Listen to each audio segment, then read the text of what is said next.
My name is Markus Raivio, and I am so grateful for all of you for still hanging out over here and listening to my story.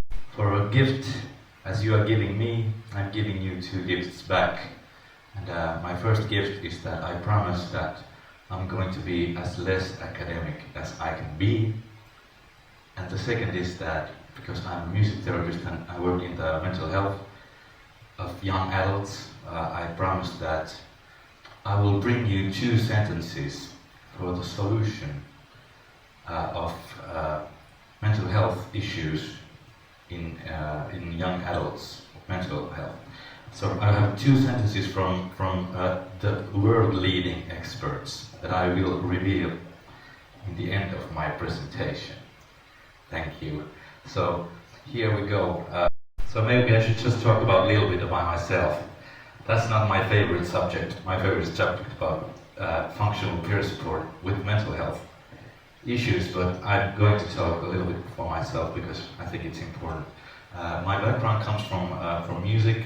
I'm a music therapist, but as my main occupation for more than 10 years, I actually played in a rock band and I produced some records. So I had the fluffiest job that everybody can ever see. It's the most unhealthy. Everybody was miserable, and we're just sitting in the bus for about 10 years, doing like 200 gigs a year. So I really don't recommend that kind of jobs for anyone. So we can have a lot of art-based activities, but I just have to say, let's think about something else for a living. I hope so.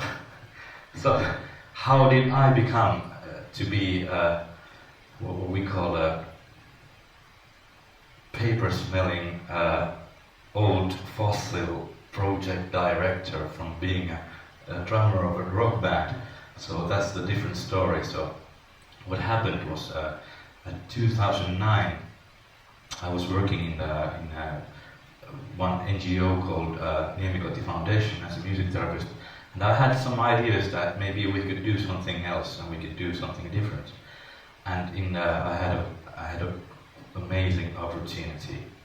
2009, Mr. Raivio, you can build your own unit for young adults for the next 3 years, and you can do what you want to do. And just try to make it as well as you can for the next 3 years. We'll pay for everything, and what we would like to see that there should be some art-based methods, and we would love to have the results for young adults to apply for schools and to apply for work. So what amazing opportunity, people! What would you do? What would you do? Seriously, what would you do if you get finance for your own unit? You know, my background comes from music therapy, so I'm a very psychoanalytic kind of educated person. So of course I'm thinking about all the therapists, all the community pedagogic art therapists that I can have, like a total army of them waiting over there for these young adults. So I'm just asking you, please, for 1 second, what would you do? What would you do? This is an amazing opportunity. What would you do? I have to say I had some experience. I have seen the different kind of variations what young adults with mental health issues had at that point. But I thought that maybe the best thing that I can do after my hallucinations of having these therapists and nurses everywhere is that maybe I should ask the experts. And the experts were, in my point of view, the 60 or 70 young adults that I have been working with as a music therapist. So I asked them that how could we help you? What would be the best way to help you right now in your situation? And for some reason, about 95% of them said the same things. First, I want to do something meaningful. Meaningful for myself and meaningful for someone else. I want to do something meaningful. And the second one was, I don't want to be alone anymore. These two. And you really try to listen to them and think about it. So okay, so these, they didn't get any diagnosis. There was no diagnosis. There was no hatred for the government. It was just these two. So I said, okay, let's try to listen to this and let's try to make it work.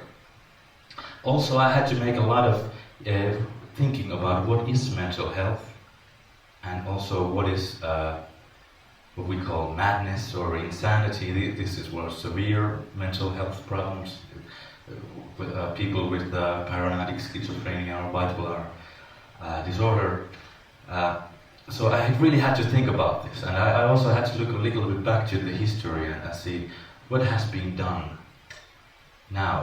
What has been done now, and I see that there's a lot of there's a lot of areas in mental health and psychiatry that has really gone forward a lot in the last 100 years. There's a lot of medication and neurological and brain surgery and whatever.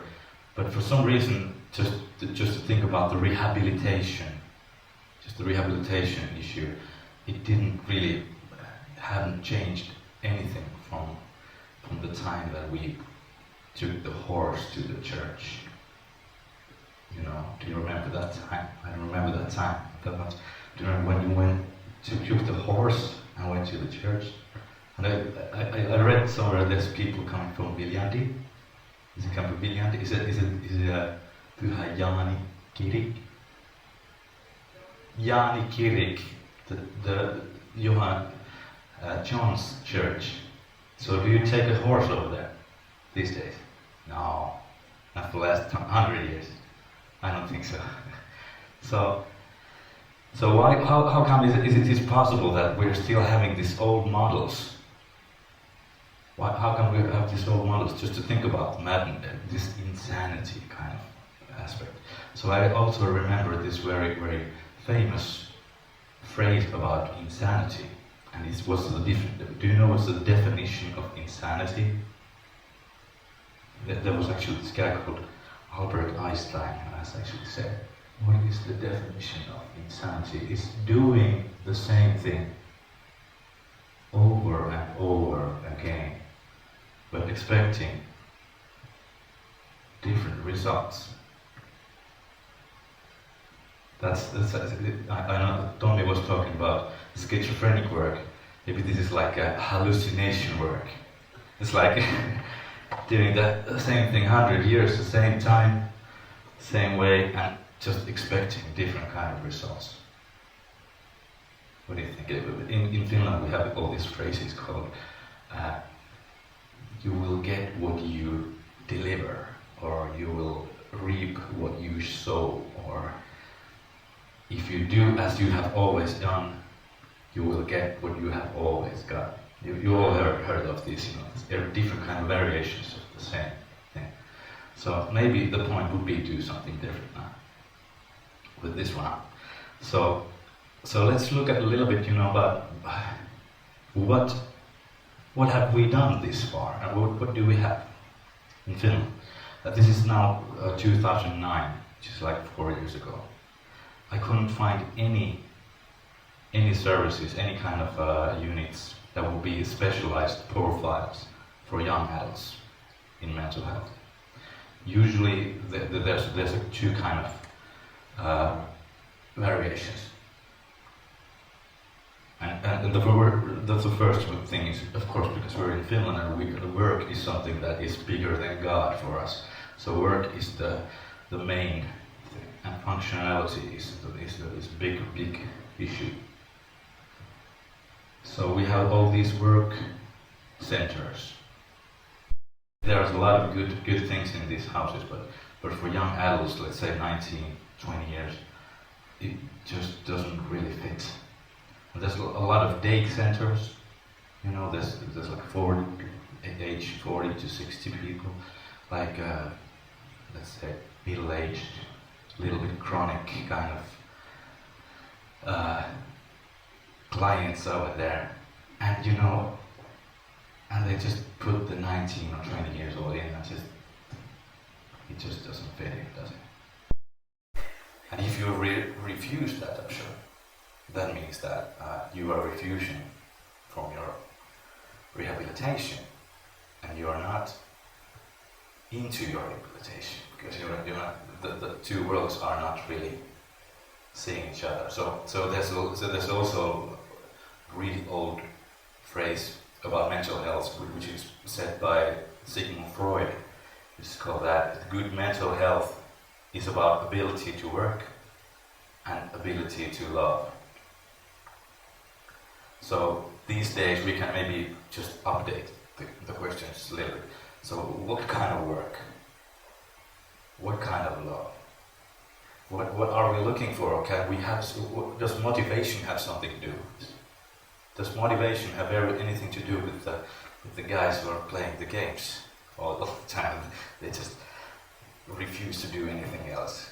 So why on earth are they doing it? Because for some reasons that's their motivation.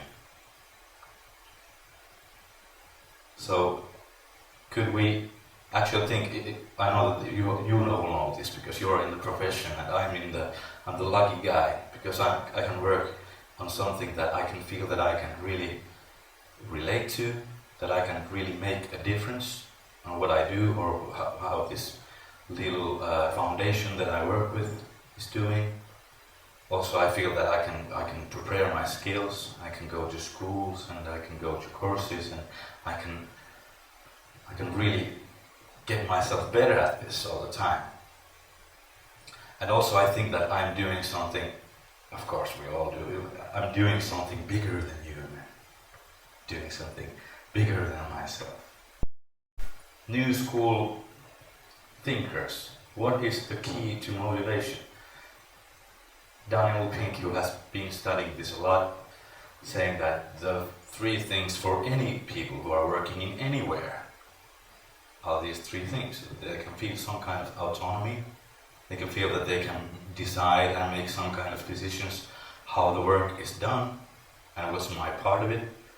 And also, what is the possibility to be good and to develop my skills. I think that there's a lot of meaning to that. I can get better at this. And also, doing something that has some kind of purpose, some kind of meaning. Do you agree? Do you agree? Three things could be important. Okay, so let's see the results. What's the results for working like this for 100 years? So let's see. How's it going in Finland now? Here we go. The effect of physical functioning to the society. So Finland has about 5 million people. Correct me if I'm wrong, but for some reason in 2008 1,800 under 35-year-old applied for disability pension for mental illnesses. This happens every year. It's about 5 people a day. 5 people every day in Finland, which is a small country, aged 20 to 22, are applying permanent disability pension. What do you think about that? So as Antti was talking about, what's the exclusion, inclusion. So as the government sees this is actually, how did we get to this point? Is that, you know, when someone is excluded, when they get the pension going on, they are included because now they have some kind of place. Now we can manage the tool of prisons and mental hospitals and these pensioners. So everybody we can manage this. Isn't that logical? We know that where the people are. So the number of men applying for pension has almost doubled, and women more than doubled.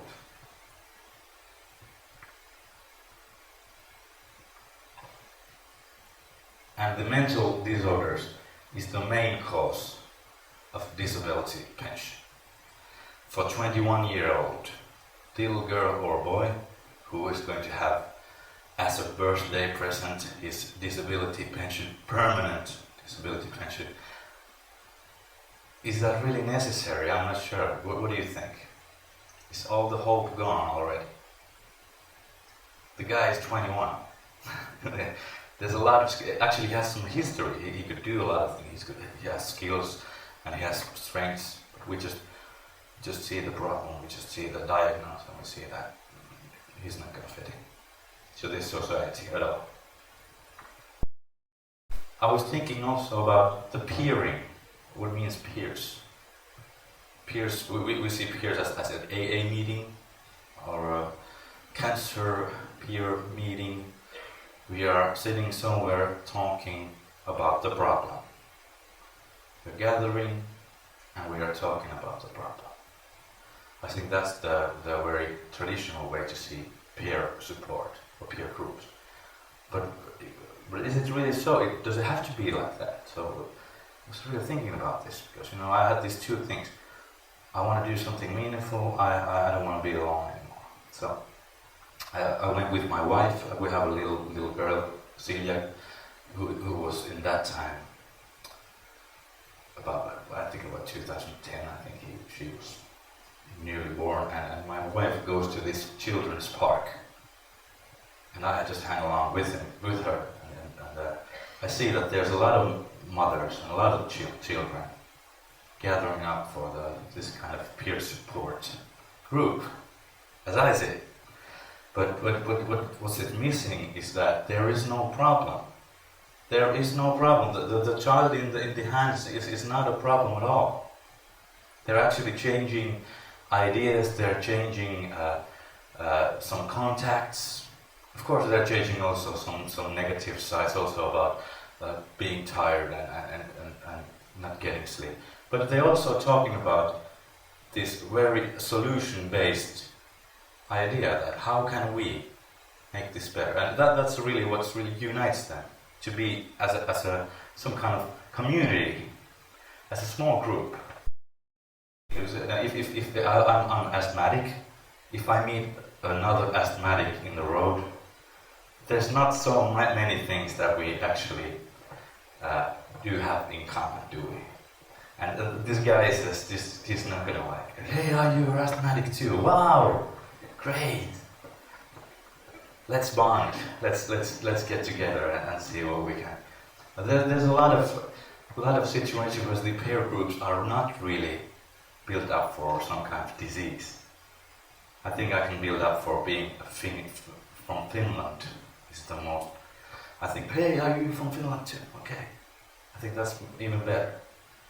So does peer support has to have a problem?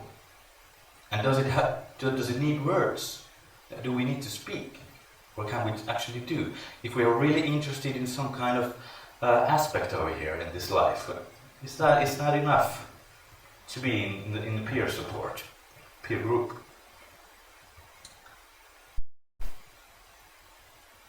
So, what did we do? We had this idea that maybe we could educate, let's take 15 mental health clients. We call them clients.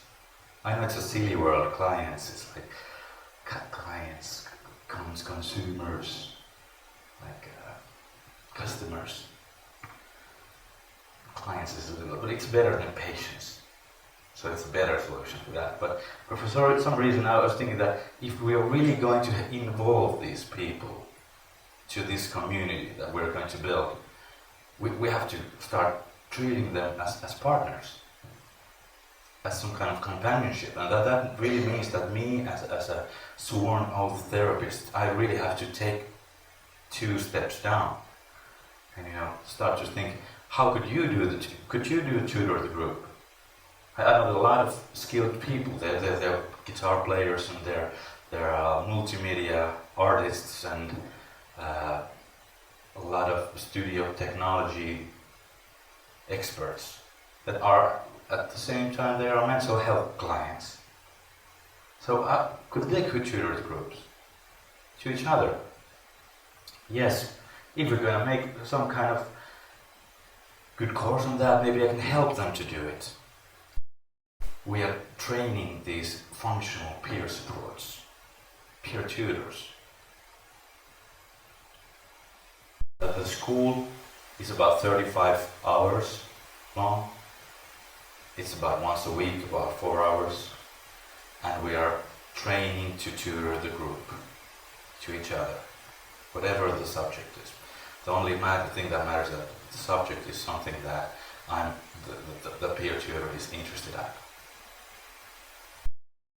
How hard can that be? You don't have to be a teacher, you don't have to be a nurse, you don't have to be a doctor. You're just functional peer tutoring for some kind of thing that you're interested in. So after this one, what happens? We have about 25 groups in 1 week in this house. Cultural House Elvis.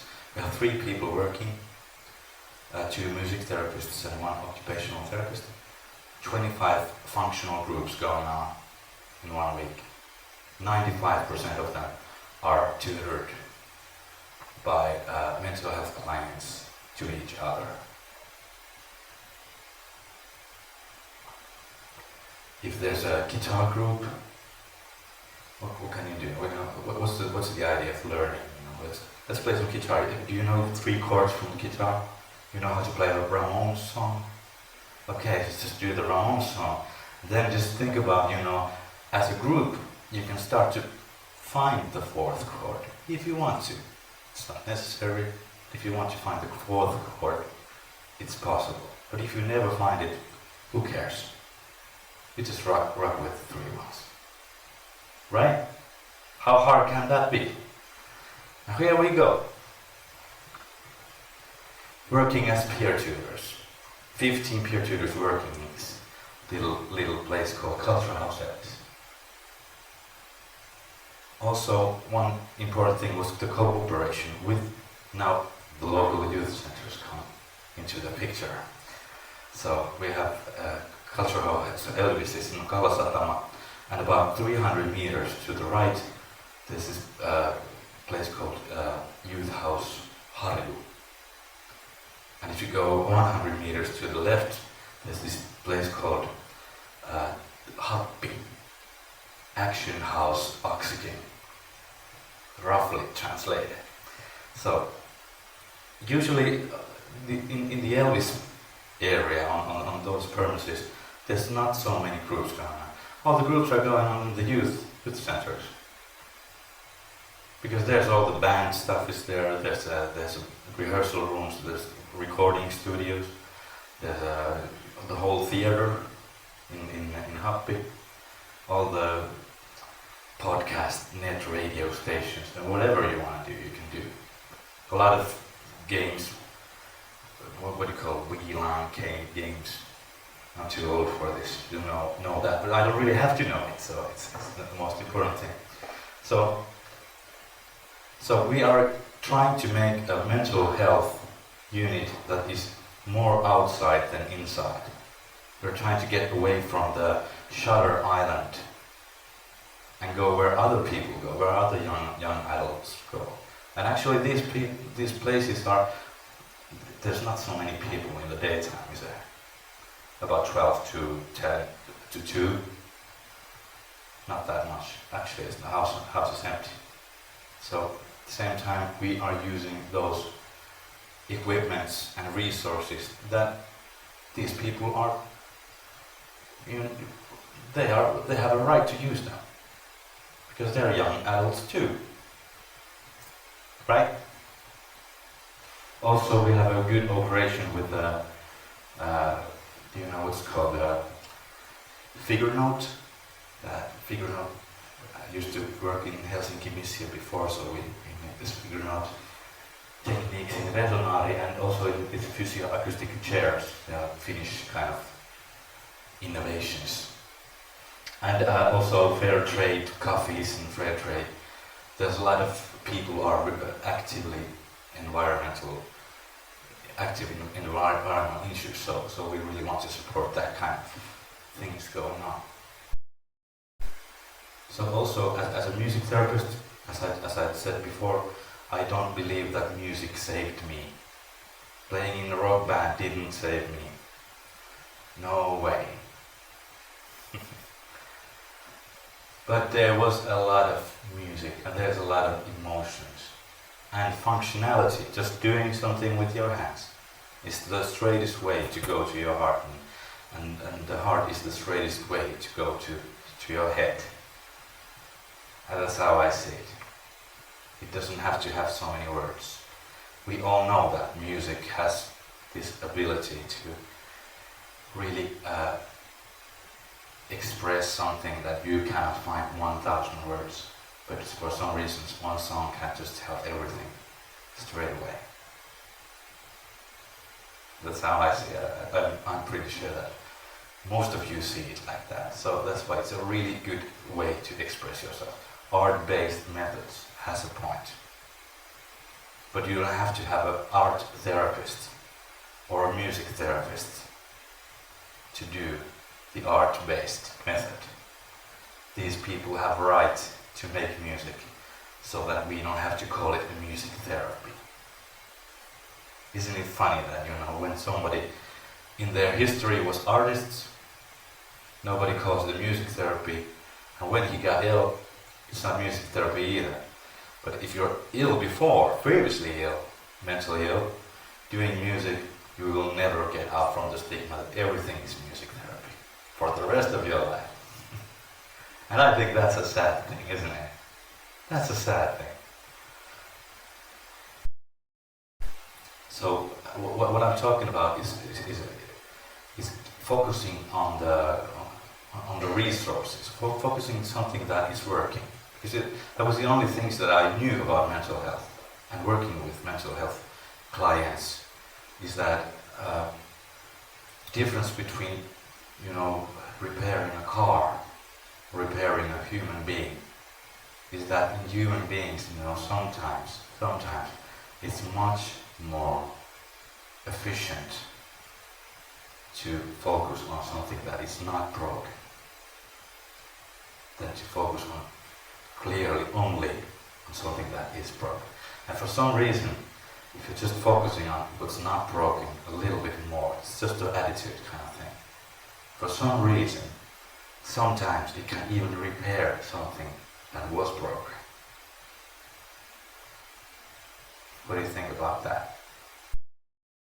So, okay, we saw the results from 100 years of rehabilitation in Finland. So let's see what kind of results did this little culture house Elvis found out after the first year. We had this outside evaluation report made by a foundation, what is called a Rehabilitation Foundation. It's called. So let's see what are the results from the consumers. Can you get anything out of it? This is the first one is the young client. The second one is the peer tutor, and the next one is like just average them both together. I will just tell you the story of, I think was the best result I had was that a woman about 21 is always being escorted to Culture House Elvis because she was too afraid to use the public transport. And after 1 year, she had her own band working in Harjo youth house with her friends from the Culture House. Didn't have anything to do with the Culture House anymore. Just playing there by themselves. And the only thing they sometimes they need a little bit of advice or help, but usually it was something like they had a quarrel about what's the band's name, so I can help with that. But with all the functionality they did themselves, I think that's a good result. But I know that those people who were actually so interested about giving me this opportunity and this over €500,000 budget, I'm sure that they were really interested about one thing. How many of them are going to apply for school? How many of them are going to apply for work? But they see that as a mathematical numbers. So we had really, really under the best numbers you can have. From 72 young adults. Just by thinking about this model, that we listened to these two questions that they had and we let them do something together. From 72 young adults, I hope I remember correctly, after the first year, 21 of them applied for school and working. And they didn't go to a conservatory or an art school. Thank God. They went to a really good, decent workers. They went to drive the truck. And somebody went to massage school. And I think that's a good result. So what happened after this Cultural House L, this 3 years, the Money Slot Association said, hey, this went really well. This first house is really good. Build 3 more for the next 5 years. So that's what I'm doing now. I'm working at Sosped Foundation to build 3 houses more, 3 cultural houses more. So the first house was in January, this year's January, Lohja, Kulttuuripaja Lohja, and Kajaani, which is a small city in the middle of Finland over there, a little bit to the north. So they're going to start, they actually already started their own house called Cultural House Maryland. So, and next year I'm going to go to Joensuu, if everything goes right.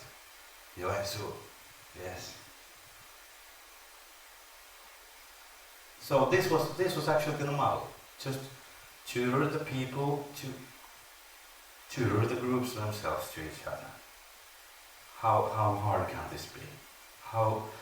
What kind of rocket science does it make to figure out this kind of social innovations in this world?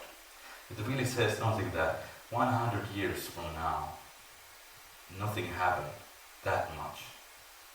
That means that there's a lot of things that you can do. There's a lot of new ideas you can do. It's like, in Finland we call it swamp. And this guy called Jussi, who has these hacks. There's a lot of swamp that nobody has been before in this world. 2009, when I was looking at it, there has to be some other organization, NGO or something, who is actually working with the same kind of things, because I would really love to have some kind of benchmarking or some kind of mirroring over here. And there was none. I didn't find any from the whole world. 2009 I went to and wrote to Google functional peer support. Results 0. Try it now. So 2013, it's a little bit different kind of number. So what I think is the most important over here is the hope. What Tommy was actually speaking about, that hope aspect. That you cannot really rush to get these people. Let's offer them some jobs. Let's offer them some schools. The functionality is not in that point yet. You have to start with the hope. With the hope for something that's going to happen in the future. And that hope will, if done right, as I think, is the bridge to the next stage, which is called empowerment, or some kind of getting yourself together. And that is the bridge to the next step, which is your own responsibility, just taking responsibility for your own actions, your own life, because you are strong enough to do that. And it has something to do with the respect. When somebody's listening to you and is really not seeing you as a client. I never understood this client-oriented work. Client, who's my client? They don't pay my bills. The client is not always right. I'm not right either, always, but for some reason I don't want to see these people as clients. Because that means that they just have to be a passive object over here, and I'm here doing the service. I'm giving the service to someone, to my client. And she can, or he can also say that I want to see the manager, I want to see the director of this hotel. I think the breakfast was terrible. But I'm not really involved in him, am I? I think the only way is to make me, let's be partners, let's be companions, and let's give the client what they are paying for. They're paying for you to get up and move on forward in your life. Let's do it together. That's something to do with communities. Is there in the community, is there clients and services? Is there?